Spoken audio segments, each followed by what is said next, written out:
ಕಡೆ ಏನು ಊಟ ಮಾಡಬೇಕು ಏನಿಲ್ಲ ಅಮೇರಿಕದವ್ರು ಹೇಳೋದು ನಮಗೆ. ಯಾರಿಂದ ನಾವು ಮೈದಾ ಹಿಟ್ಟು ತರಬೇಕು, ಯಾರಿಂದ ಗೋಧಿ ಹಿಟ್ಟು ತರಬೇಕು, ಇನ್ನು ಮೇಲೆ ಅಮೇರಿಕ ಹೇಳಿದ್ದೆ ನಾವು ಕೇಳಬೇಕು. ಯಾಕಂತಂದ್ರೆ ಇದು ಹೇಳಿದ್ರೆ ನಾವು ಸುಮ್ಮನೆ ತಮಾಷೆಗೆ ಹೇಳ್ತಿಲ್ಲ. ಇಷ್ಟು ವರ್ಷದಲ್ಲಿ ಇಂಥ ವೀಕೆಸ್ಟ್ ಪ್ರಧಾನಮಂತ್ರಿ ಒಂದು ಹೆಜ್ಜೆ ಮುಂದೆ ಹೋಗಿ ಹೇಳೋದು ಕೂಡ ಹೇಳ್ಬೋದು, ತಪ್ಪಾಗ್ಲಿಕ್ಕಿಲ್ಲ. ಒಬ್ಬ ದರ್ಪುಕ್ ಪ್ರಧಾನಮಂತ್ರಿ ನಿಲ್ಲಿ ಸಿಕ್ಕಿಲ್ಲ ನಮಗೆ. ಅಮೇರಿಕ ಏನ್ ಹೇಳ್ತದೆ ಅದನ್ನ ಕೇಳಿ ನಾವು ಮಾಡ್ತಕ್ಕಂಥ ವ್ಯವಸ್ಥೆ ನಾವಿದ್ದೀವಿ. ಬಿಜೆಪಿ ಅವ್ರು ಒಪ್ಕೊಳ್ಳಿಕ್ಕಿಲ್ಲ, ಬಟ್ ಆಂತರಿಕವಾಗಿ ಅವ್ರಿಗೆ ಗುರ್ತಿದೆ, ಇರ್ತಕ್ಕಂಥ ಸ್ಥಿತಿ ಗುರ್ತಿದೆ. ಅವ್ರು ಹೇಳಕ್ ಆಗೋದಿಲ್ಲ. ಭಾರಿ ದೊಡ್ಡ ದೇಶ ಪ್ರೇಮಿಗಳು, ದೇಶದ ಬಗ್ಗೆ ಮಾತಾಡೋರು ಇವತ್ತು ದೇಶನ ಎಣ್ಣೆ ಸ್ಥಾನದಲ್ಲಿ ಇಟ್ಕೊಂಡು ಪ್ರಧಾನಮಂತ್ರಿಯವ್ರು ಮಾಡಿರ್ತಕ್ಕಂಥ ಎಲ್ಲದಕ್ಕೆ ಸುಮ್ಮನೆ ಟಿಂಗ್ಲಿ ತಲೆ ಆಡ್ಸೋದ್ ಬಿಟ್ರೆ ಬೇರೆ ಏನಿಲ್ಲ ಅವ್ರ ಹತ್ರ. ಅವ್ರು ಏನ್ ಹೇಳ್ತಾರೆ ಅದಕ್ಕೆ ಟಿಂಗ್ ಬೆಲ್ ಹೊಡ್ಕೊಂಡು ಕುಂದಿರ್ಬೇಕಷ್ಟೇ. ನೀವು ಬೇಕಿದ್ರೆ ಒಳಗಡೆ ವಿಚಾರವಾಗಿ ನೀವು ಯೋಚನೆ ಮಾಡಿ ನೋಡಿದ್ರೆ why is he preferring America over everything you don't know. ಆಮೇಲೆ ನೀವು ಯಾರು ಬಂದು ಮಾತಾಡಂಗಿಲ್ಲ ಅವರು. ಈಗ ಬಿಜೆಪಿ ಅವ್ರಿಗೆ ಕೇಳ್ರಿ, ಅಲ್ಲ ಸರ್ ನೀವು ರಷ್ಯಾದಿಂದ ಅವ್ರು ಕೊಡ್ತಾರೆ ನಿಮಗೆ ಗ್ಯಾಸ್ನ ಆಯಿಲ್ನ ನೀವು ಯಾಕೆ ತಗೊಳ್ತಲ್ಲ, ಹಸಿರು ಇದು ಏನು ಕೇಸರಿ ಶಾಲ್ ಬಗ್ಗೆ ಆಮೇಲೆ ಮಾಡಿ, ಇದ್ರ ಬಗ್ಗೆ ಯಾಕೆ ನೀವು ಹೋರಾಟ ಮಾಡಲ್ಲ ಅಂತ ಕೇಳಿ ನೋಡೋಣ. ಪ್ರಧಾನಮಂತ್ರಿ ಒಂದು ಲೆಟರ್ನ ಬರೀರಿ, ಈಗ ಬರೆಯೋದಲ್ಲ. ಯಾಕಂದ್ರೆ ಇದ್ರಲ್ಲಿ ಓಟ್ ಇದೆ, ಅದರ ಏನು ಬದನೇಗೆ ಓಟ್ ಇದೆ ಅದ್ರ ಬಗ್ಗೆ ಮಾತಾಡಿದ್ರೆ, ಅದನ್ನ ಮಾತಾಡಿದ್ರೆ ನೆಗೆಟಿವ್ ಇದೆ, ಇದ್ರ ಮಾತಾಡಿದ್ರೆ ಓಟ್ ಸಿಗುತ್ತೆ. ಓಟ್ ಬೇಕು, ಓಟ್ ಎಲ್ಲಿ ಸಿಗುತ್ತೆ ಅಂತ ಮಾಡೇ ಮಾಡ್ತಾರೆ ರಾಮ್ ಅವರು. ಚರ್ಚೆ ದುಡ್ಡು ಸ್ಟೇ ಆಗಬೇಕು, ಕಾದು ನೋಡ್ಬೇಕು. ನೀವು ನನಗೆ ಕೇಳಿದ್ರೆ ಯಾರ ದುಡ್ಡು ಎಸ್ ಡೆಫಿನೆಟ್ಲಿ ಚೇಂಜ್ ಆಗ್ತಕ್ಕಂಥ ಸಾಧ್ಯತೆ ಮೇಲ್ನೋಟಗಳು ಕಂಡು ಬರ್ತಾ ಇದೆ. ಆ ಥರ ಚೇಂಜಸ್ಗಳು ಏನಾಯ್ತು ಅಂತ ಹೈಕಮಾಂಡ್ ಮುಖ್ಯಮಂತ್ರಿಗಳು ಸಹ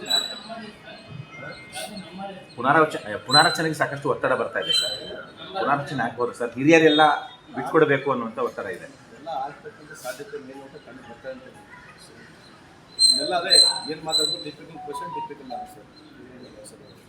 ತುಮಕೂರಲ್ಲಿ ಒಂದು ರೀತಿಯಲ್ಲಿ ಪರಮೇಶ್ವರ್ ಅವರ ತವರು ಜಿಲ್ಲೆ ಹಿನ್ನೆಲೆಯಲ್ಲಿ ಬಲ ಪ್ರದರ್ಶನಕ್ಕೂ ಒಂದು ರೀತಿಯಲ್ಲಿ ವೇದಿಕೆ ಆಗ್ತಾ ಇದೆ. ಅವರು ವರ್ಚಸ್ನ ಬಳಸ್ಕೊಂಡು ಹೈಕಮಾಂಡ್ ಒಂದು ಸಂದೇಶ ಕೊಡ್ತಾರೆ, ಶಕ್ತಿ ಪ್ರದರ್ಶನ ಆಗುತ್ತೆ ಅಂದರೆ ದಲಿತ ಸಿ ಎಂ ಬಂದಾಗ ಅವ್ರನ್ನ ಕನ್ಸಿಡರ್ ಮಾಡಿ ಅಂತ ಲೆಕ್ಕಾಚಾರ. All political questions I not answer. You may ask any sort of political questions, there is no answer from me. Sir, ಇವತ್ತು ಮುಸ್ಲಿಂ ಸಮಾವೇಶ ಬೆಂಗಳೂರಿನಲ್ಲಿ ನಡೀತಾ ಇದೆ ಸರ್. 11 ಗಂಟೆಗೆ ಮುಸ್ಲಿಮರ ಒಂದು ರೀತಿಯಲ್ಲಿ ಒತ್ತಡದ ಹಿನ್ನೆಲೆಯಲ್ಲಿ ಹಿಜಾಬ್ ತಂದರು, ಹಿಜಾಬ್ ಮತ್ತೆ ಜಾರಿ ಮಾಡಿದ್ರು, ಅಗತ್ಯ ಇಲ್ಲದಿದ್ರು ಅನ್ನುವಂಥ ಬಿಜೆಪಿ ವಿಶ್ಲೇಷಣೆ. ಅದೇ ಸಂದರ್ಭದಲ್ಲಿ ಕೇಸರಿ ಶಾಲೆಗೆ ಅವಕಾಶ ಮಾಡಿಕೊಡ್ತಾ ಇಲ್ಲ. ಬಿಜೆಪಿ ವಿಶೇಷಣೆ ಭಾಳ ಚೆನ್ನಾಗಿದೆ. ಅವರು ದಾವಣಗೆರೆ ಎಲೆಕ್ಷನ್ನಲ್ಲಿ ಮುಸ್ಲಿಂ ಪರ ಮಾತಾಡಿದ್ರು. ಈಗ RSS ಶಾಖೆ ಪಾಕಿಸ್ತಾನ ಪರ ಮಾತಾಡ್ತಾ ಇದೆ. ಇವತ್ತು ರಾಜನಾಥ್ ಸಿಂಗ್ ಅವರು ಪಾಕಿಸ್ತಾನ ಟೆರರಿಸ್ಟ್ ಕಂಟ್ರಿ ಅಂತ ಹೇಳ್ತಿಲ್ಲ. ಇದ್ರ ಬಗ್ಗೆ ಯಾಕೆ ಅವ್ರು ಮಾತಾಡಂಗಿಲ್ಲಂತೆ? ಇವತ್ತು Pakistan is a terrorist country ಅಂತ ಹೇಳಿ ರಾಜನಾಥ್ ಸಿಂಗ್ ಹೇಳ್ತಾ ಇಲ್ಲ, ಅವರೇ ಹೇಳ್ತಾ ಇದ್ದಾರೆ. ಟೆರರಿಸ್ಟಿಗೆ ಯಾವುದು ಜಾತಿ ಇರಲ್ಲ, ಯಾವುದಕ್ಕೂ ಧರ್ಮ ಇರಲ್ಲ, ಯಾವುದಕ್ಕೂ ದೇಶ ಇರಲ್ಲ ಅಂತ ಅವ್ರು ಹೇಳ್ತಾರೆ. ಯಾರು ಹೇಳ್ತಾ ಇದ್ದಾರೆ? ಅದು ರಾಜನಾಥ್ ಸಿಂಗ್ ಹೇಳ್ತಿದ್ದಾರೆ. RSS ಶಾಖೆಯಲ್ಲಿಂದ RSS ಜನ ಏನು ಹೇಳ್ತಿದ್ದಾರೆ, ಪಾಕಿಸ್ತಾನ ಜೊತೆ ಸಂಪರ್ಕ ಬೆಳೆಸ್ಕೋಬೇಕು, ಅವ್ರ ಜೊತೆ ಮಾತುಕತೆ ಮಾಡ್ಬೇಕಂತ ಹೇಳ್ತಾರೆ. ಆಯಿತಾ, ಪುಲ್ವಾಮಾ ಅಟ್ಯಾಕು, ಇಂಥ ಪಹಲ್ಗಾಮ್ ಅಟ್ಯಾಕ್ ಆದಾಗ ಕ್ರಿಕೆಟ್ ಆಡೋದಿಲ್ಲ ಅಂತ ಹೇಳ್ತಾರೆ. ಖೂನ್ಗೆ ಬದಲೇ ಖೂನ್, ಪಾನಿಗೆ ಬದಲೇ ಪಾನಿ, ಸಿಂಧೂರ್ಗೆ ಬಂದರೆ ಸಿಂಧೂರ್, ಮತ್ತೆ ಕ್ರಿಕೆಟ್ ಮ್ಯಾಚ್ ನಡೀತದೆ. ಯಾಕಂದ್ರೆ ವ್ಯವಹಾರ ನಡಿಬೇಕು, ಅವರಿಗೆ ವ್ಯವಹಾರ ನೋಡಿದ್ರೆ ಸಾಕು. ಸೊ ಇವೆಲ್ಲ BJP ಅವರಿಗೆ ಎಲ್ಲೋ ಒಂದು ಜಾಗದಲ್ಲಿ ಅವರಿಗೆ ದೇಶಕ್ಕಿಂತ ಜಾಸ್ತಿ ಇರ್ತಕ್ಕಂಥ ಒಂದು ಅಧಿಕಾರ ನಡ್ಕೊಂಡು ಹೋಗ್ಬಿಡ್ಬೋದು. ಮುಸ್ಲಿಂ ಅಂತಕ್ಕಂಥ ವಿಚಾರದಲ್ಲಿ ಅವ್ರು ಓಟ್ ಬರ್ತದೆ. ನಾಳೆ ಈ ದೇಶದಲ್ಲಿ ಮುಸ್ಲಿಂ ಅನ್ನೋ ಪದಕ್ಕೆ ಓಟ್ ಸಿಗಲ್ಲ ಅಂತಂದ್ರೆ ನೀವೇ ಅವ್ರು ಮುಸ್ಲಿಂ ಪರ ವಕಾಲತ್ ಹಾಕೋದು ನೋಡ್ತೀರಿ. ಭಾಳ ದಿವಸ ಏನು ದೂರ ಇಲ್ಲ, ನೋಡ್ತಿರ್ಬೇಕು. ಯಾಕಂದ್ರೆ ವೈಚಾರಿಕವಾಗಿ ಮಾತಾಡಬೇಕು, ವಿಚಾರ ದೃಷ್ಟಿಯಲ್ಲಿ ಮಾತಾಡಬೇಕು. ಎಲ್ಲ ಪೊಲಿಟಿಸೈಸ್ ಮಾಡೋದು ಬಿಟ್ರೆ ಅವ್ರಿಗೆ ಏನು ಮಾನದಂಡನೇ ಇಲ್ಲ. 20 ರಾಜ್ಯಗಳಲ್ಲಿದ್ದಾರೆ, 15 ವರ್ಷ ಈಗ ಆಡಳಿತದಲ್ಲಿದ್ದಾರೆ. ಸಾಧನೆ ಬಗ್ಗೆ ಮಾತಾಡಲ್ಲ, ಬರೀ ಇಂಥ ಕಾಂಟ್ರವರ್ಸಿನ ಬಗ್ಗೆ ಮಾತಾಡೋದು. ಅದಕ್ಕೆ ಹೇಳ್ತಿದ್ರು ರಾಜನಾಥ್ ಸಿಂಗ್ ರವರೇ Pakistan is a terrorist country ಅಂತ ಹೇಳಕ್ ಆಗ್ತಿಲ್ಲ ಅಂದಮೇಲೆ ಇವ್ರು ಏನು ಮಾತಾಡ್ತಾರೆ, ಎದ್ರ ಬಗ್ಗೆ ಮಾತಾಡ್ತಾರೆ ಇವರು? ಶಾಲಾ ಕಾಲೇಜು ಆರಂಭ ಆಗುತ್ತೆ ಸರ್, ಒಂದು ವಾರಕ್ಕೆ ಕೇಸರಿ ಶಾಲು ಪರ ಜನಾಂದೋಲನ ಮಾಡ್ತಾರಂತೆ.